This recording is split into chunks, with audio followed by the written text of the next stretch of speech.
बिना विधि के कोई जा नहीं, कि उस रास्ते में जाए, जानता ही नहीं। जब वो जानेगा नहीं तो क्या जाएगा उस रास्ते पर।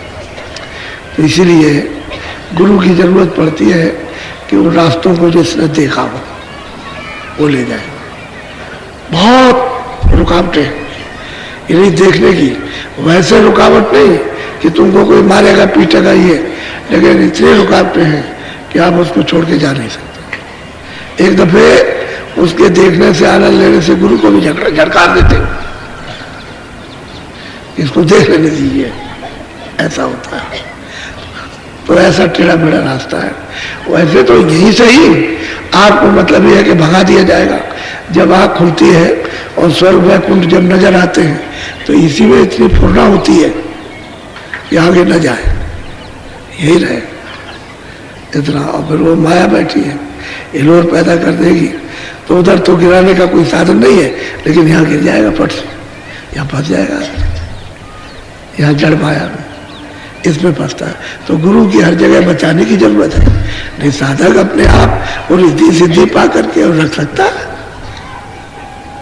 वो तो अलौकिक धन है। वो तो महात्मा ही महापुरुष होते हैं जो साधकों के इतने अथाह धन को हजम कर लेते, उबलने नहीं देते। नहीं तो जो कहे वही हो जाए, जो भी कहे वही होता है। अब वो साधकों का सब अपने हाथ में लिया कि किसी को शराब दे दे, किसी को कुछ कर दे, किसी को कुछ कर दे, तो सब कुछ अपने हाथ में रखते हैं। उसे पता नहीं होने देते, चीज तो उसके पास है लेकिन उसको नहीं मालूम होती कि हमारे पास कुछ है। साधक ही रहेगा, अपने को प्रेमी रहेगा और चलता रहेगा, देखता रहेगा, चलता रहेगा, देखता रहेगा।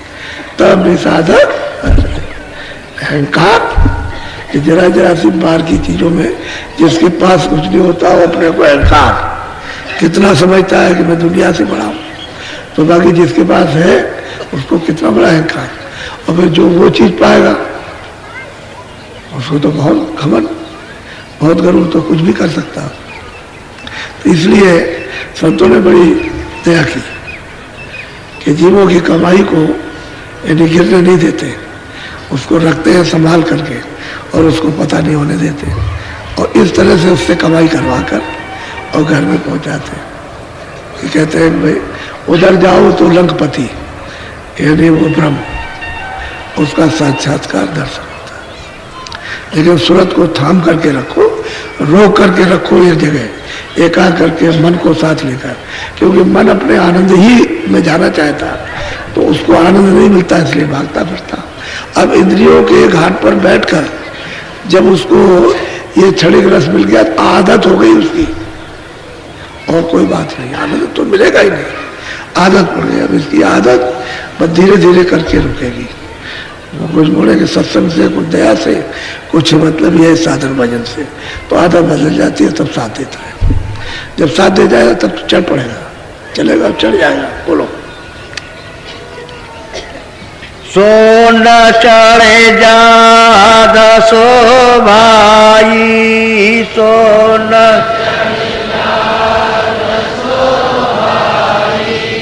सूरत से मान शरणाना। अब ये चढ़ाई सब शब्दों ही की है, दूसरी कोई चढ़ाई नहीं, सब शब्द ही पर चढ़ के जाना। यदि सब जगह पर सर्वत्र वहां शब्द ही शब्द है। अब शब्द सब जगह छाया हुआ, कहते हैं उसी में चढ़ के आप सब कहते हैं कि भाई शून्य की तरफ शब्द में सवार होकर के सूरत जब शब्द रूप हो जाती है तो व्यापक हो जाती है, पार में व्यापकता प्राप्त हो जाती है सर्वत्र, सब जगह पर, कोई जगह छूटती नहीं। तो सूरत शब्द रूप हो जाती है, लेकिन शब्द रूप होते हुए भी सूरत को स्नान करना है, उस मान सरोवर में उसमें नहाना है।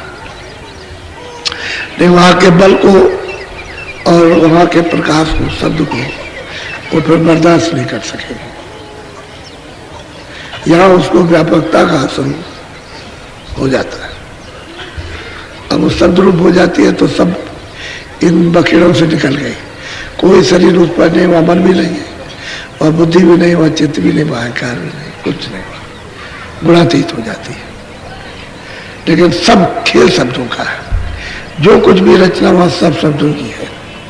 वहाँ दरिया भी शब्दों के, वहाँ बड़े बड़े तालाब शब्दों के, वहाँ पहाड़ शब्दों के, सूरज चांद सितारे शब्दों के, जो वृक्ष वहाँ के बाग बगीचे बड़े बड़े, मतलब यह है कि करोड़ों करोड़ों मीलों के, वहाँ सब शब्द ही का खेल है, शब्द की रचना है।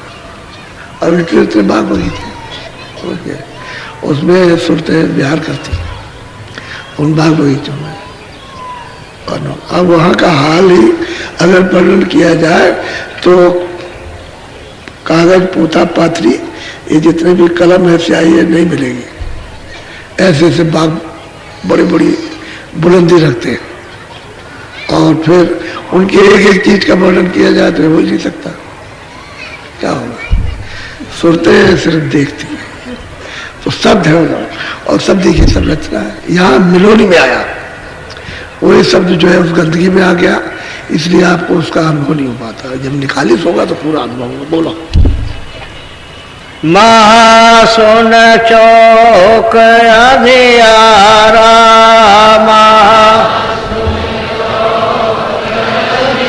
अब ये बच्चे बच्चियों 1 खरब, यानी कहने को तो 1 खरब, 1 खरब योजन, ये लंबा मैदान है। यानी मतलब है आपको साधारण संकेत की गिनती दी है, इतना लंबा मैदान है। यानी 1 योजन का 4 कोस, तो आप सोचो कितना लंबा, यानी चौक जो सामने उसको वर्णन कर रहे हैं, इतना लंबा मैदान है। तो बताइए और कितना लंबा होगा। ये तो अब ये, अब उसमें इतना इनका प्रकाश है, उसमें चौक में इतना प्रकाश है कि सुरते इसको नहीं, इसको मैदान को, इस प्रकाश को बर्दाश्त करेंगे शब्द में हो करके, तो ऊपर में जो प्रकाश है उसको नहीं बर्दाश्त कर सकेंगे, वो नहीं हो सकता। उसमें से आंखें बंद हो जाएगी, जा ही नहीं सकता। कैसे उजाला रहेगा चारों तरफ, आंख बंद हो जाएगी, सहन नहीं कर सकेगा, इतनी रोशनी है। तो इस चौक में इतनी रोशनी है, तो बाकी तो रोशनी, और अभी तो वो बहुत दूर है। बोलो। वहाँ से जा गुफा बसना, ये सब रास्ते जो आने के थे, जो सुरतें देख रही है, जो आने के रास्ते और जाने के हैं, उनको बता रहे कि भाई इन रास्तों से आप गुजरे, इन्हीं रास्तों से गुजरते हुए आए हो, और इन्हीं रास्तों से जाओगे आप वापस लौट करके। कहाँ जाओगे कि अपने अस्थाई अखंड देश में, जहाँ से आए हुए। अब यह है कि संत ही आते जाते, बाकी योगी नहीं, योगेश्वर नहीं। न वहाँ राम जा सकते, न वहाँ कृष्ण जा सकते, न देवी, न देवता, न ब्रह्मा जा सकते, न, और जो बीच में योग करने वाले वो भी वहाँ नहीं जाते, योगेश्वर भी नहीं जाते, ऋषि मुनि तब उनकी बात ही छोड़, सिवाय संतों के उधर कोई नहीं जा सकता।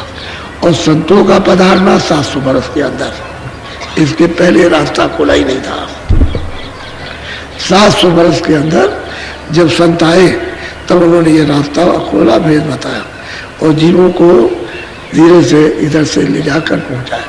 पहले तो कुछ उतार के ले आए कि जो उनकी भक्ति सेवा करेंगे, और उनसे जब इन पर संस्कार पड़ेगा तब फिर पहुंचाएंगे। ऐसे तो कोई छोड़ जाने वाला वहां, पहले उतार के ले आए समाज को, और जगह जगह जल दिलवा करके फिर उनको सबको एक जगह इकट्ठा किया, और फिर उन्होंने भाव भक्ति और अटूट सेवा उनकी की, और फिर उस पर आपके ऊपर संस्कार डाले।